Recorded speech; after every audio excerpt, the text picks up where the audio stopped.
నమస్తే, welcome to time 24x7 TV.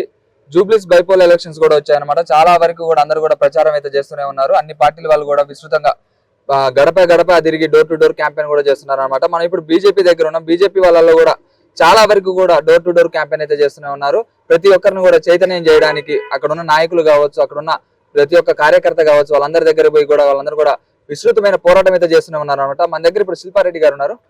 నమస్తే madam. ఎట్లుండబోతుంది? జూబ్లీస్ elections లో పోరాటం చేస్తూనే ఉన్నారు. ఎలాగైనా ఈసారి బీజేపీకి ఈ సీట్ అనేది చాలా కీలకమైంది. ఎట్లా పోరాటం చేస్తున్నారు, ఎట్లా క్యాంపెయిన్ చేస్తున్నారు? జూబ్లీస్ బై ఎలక్షన్స్ అనేది దురదృష్టవశాతం ఆయన చనిపోవడం వల్ల మళ్ళీ రావడం జరిగింది. వారికి మా ప్రగాఢ సంతాపం భారతీయ జనతా పార్టీ నుంచి తెలియజేస్తున్నాము.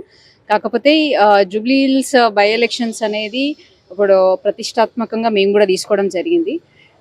ఎందుకంటే ప్రజలు ఆల్రెడీ కాంగ్రెస్ పాలన ఈ 1.5 18-19 months చూడడం జరిగింది. అంతకుముందు మాగంటి గోపీనాథ్ గారు 11 ఏళ్లలో ఆయన చేసింది ఏంది, ఏం చేయలేదు అనేది ఆ ప్రజలకు కూడా తెలుసు. 11 ఏళ్లలో వారు ఒక్క డబుల్ బెడ్రూమ్ కూడా ఇక్కడ స్థానికులకు ఒక్కటికి కూడా రాలేదు. ఇక మొన్న చూసుకున్నట్టయితే మొన్న వర్షంలో ఎట్లాగైతే డ్రైనేజ్ పొంగి పొరలడం, ఎంత ఇబ్బందులు పడ్డారు అనేది ప్రతి ఒక్కరికి అసెంబ్లీలో ఉన్న వాళ్ళకి తెలిసిన విషయమే. అలాగే కాంగ్రెస్ 6 గ్యారంటీలు అయితే ఇప్పటిదాకా వాళ్ళు అమలు చేసింది లేదు. సో కాంగ్రెస్ మీద ఆల్రెడీ వ్యతిరేకత ఉంది. మీకు అందరికి కూడా తెలిసిన విషయమే. ఎంఐఎం కాంగ్రెస్ కుమ్మక్కయ్యి ఇప్పుడు వాళ్ళకి ఎంఐఎం సపోర్ట్ చేస్తుంది. ఎందుకంటే రానున్న రోజుల్లో ఇది గెలిపిస్తే రానున్న జిహెచ్ఎంసీలో మేయర్ సీటు వాళ్ళకి ఇస్తామని ఒక ఒప్పందంతో ఇక్కడ రావడం జరిగింది.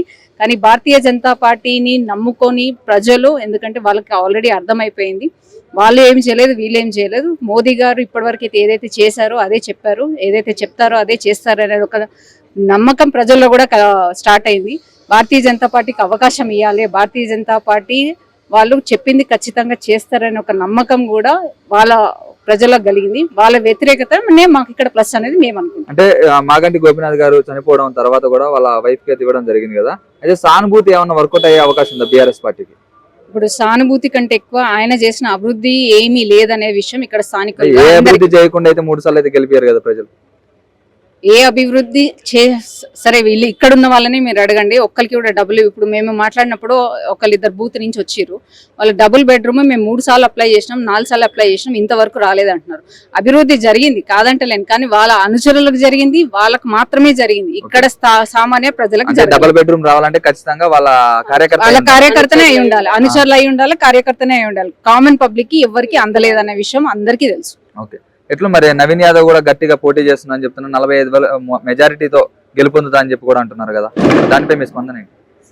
మా పార్టీ ఎలా పనిచేస్తుందో, ఎలా పనిచేయబోతుందో రానున్న రోజుల్లో మీకు అందరికీ తెలుస్తుంది. దాంట్లో మహిళల పాత్రనే ఎక్కువ ఉండబోతుంది. సో దానికోసమే ఈరోజు నేను ఈ డివిజన్ కి మహిళా మోర్చా మీటింగ్ తీసుకోవడం జరుగుతుంది. ఎందుకంటే ఏదైతే 33% రిజర్వేషన్ మన నరేంద్ర మోదీ గారు ఇచ్చారో దాన్ని మేము నిరూపించుకునే విధంగా ప్రతి ఒక్క బూత్ ఒక 5 మంది లేడీస్ వేసి డోర్ టు డోర్ క్యాంపెయినింగ్ బొట్టు కార్యక్రమం మేము రానున్న రోజుల్లో మేము చేపట్టబడుతున్నాం. సో ప్రజలు మా వైపు ఉన్నారనే నమ్మకం మాకుంది. అలాగే మా కార్యకర్తలు కూడా గెలుపు దిశగానే ఈ 25 రోజులు పనిచేస్తారని వాళ్ళ తరఫున నేను చెప్తాను. అంటే ఇక్కడ జూబ్లీస్ లో అంటే సగానికి సగం మంది కూడా ముస్లిమ్స్ ఉంటారని చెప్పి కూడా అంటున్నారు.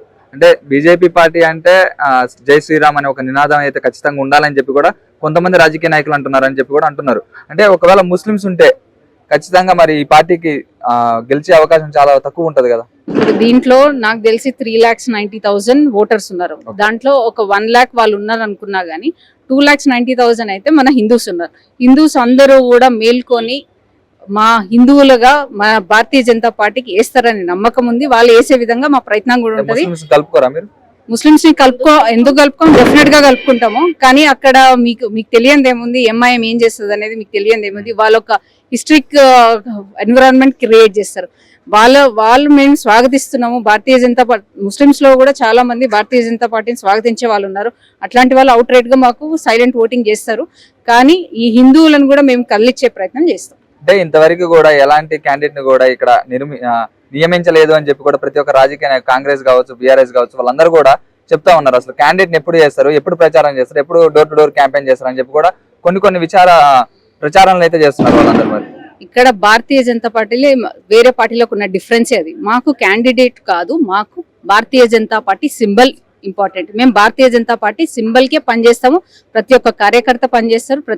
మాకు whoever may be the candidate, అది ఎవరైనా కావచ్చు. కానీ ఇక్కడ వేరే పార్టీలాగా క్యాండిడేట్ ని చూసి కాదు, మాకు ఇక్కడ పార్టీ సింబల్ ని చూసి మేము పనిచేస్తాం. అట్లనే పార్టీ సింబల్ కే ఓటే విధంగా మా క్యాంపెయినింగ్ కూడా అదే విధంగా ఉండబోతుంది. అంటే నవీన్ యాదవ్ ఒక మామూలుగా ఒక సెంటిమెంట్ అయితే పెట్టుకున్నారు అనమాట. ఇంతకు ముందు ఎంఐఎం లో పోటీ చేశారు, ఒకసారి ఇండిపెండెంట్ పోటీ చేశారు, ఈసారి కాంగ్రెస్ నుంచి పోటీ చేస్తున్నారు. అంటే 2 సార్లు నాకు ఛాన్స్ ఇవ్వలేదు, ఒకసారి నాకు ఛాన్స్ ఇచ్చే అవకాశం ఉంది, ప్రజలు కూడా ఇస్తారని చెప్పి కూడా అంటున్నారు కదా. ఒకవేళ ఛాన్స్ ఇచ్చే అవకాశం ఏమైనా ఉందా? ఆల్రెడీ 2 సార్లు ఇవ్వలేదు, 3వ సారి ఎట్లా ఇస్తారు? ఎందుకంటే ఎంఐఎం నవీన్ 2 కలిపి ఒకటే అనేది ఆయనంతలో ఆయననే బయటికి చెప్తున్నాడు. At the same time Congress కి వ్యతిరేకత కూడా చాలా ఉంది. ఏ ఒక్క 6 గ్యారంటీలు దాంట్లో ముఖ్యంగా మహిళలకు ఇచ్చిన గ్యారంటీలు ఎక్కువని 2500 ఒక్కరికి కూడా రాలేదు. పెన్షన్ కూడా వస్తలేదు.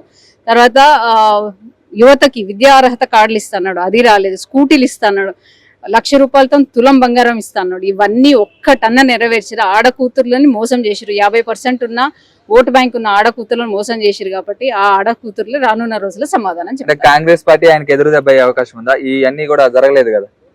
డెఫినెట్ గా ప్రజల తీర్పే మీకు రేపటి నాడు మీకు అర్థమవుతుంది. షేర్ చేయండి, లైక్ చేయండి, సబ్స్క్రైబ్ చేయండి.